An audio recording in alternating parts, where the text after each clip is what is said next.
Hi mga ka-sweetheart! Ayan po, nabudol po si Aileen. Talaga po nagpabudol ako nung marinig ko sa TikTok na napakabango raw ng pabangong to. Kaya I tried. Ayan po, ang ganda ng pagka-sell. Ang ganda talaga, at saka ang laki. Kaya talagang parang na-encourage ako na bumili. Ayan po oh.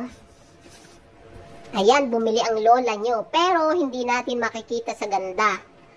So, mas maganda kung i-open natin at titingnan natin yung amoy kung talagang long lasting.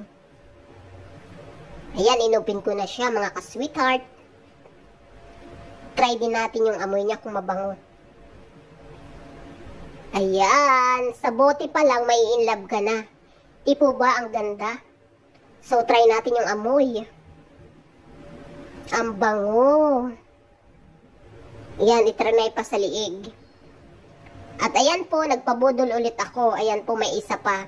Nag-order din ulit ako nito. Talagang hindi ako nagpahuli. Nakita ko kasi lahat to sa TikTok. So talagang trinay ko. Kasi wala na rin akong pang everyday na pabango. Kaya nag-tried ako. Ayan po, oh. Itsura pa lang, ma-inlove ka na. Peach.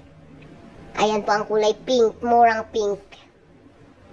So, trinay ko po ang bango. Girl na girl ang amoy, mga ka-sweetheart. Talagang si Aileen ay nagpabudol. Ayan po, sa may mga gustong bumili lang po, ayan. Ang bango po talaga ng perfume na to. Super duper. Mild lang siya, hindi siya masakit sa ilong. Amoy talagang girl. Tipong hahapulin ka ng lalaki pag nagbili ka nito. Ayan, nagpabudol po ako niyan. So, bali nakadalawang pabango ako. Yung isa para sa anak ko kasi pang school.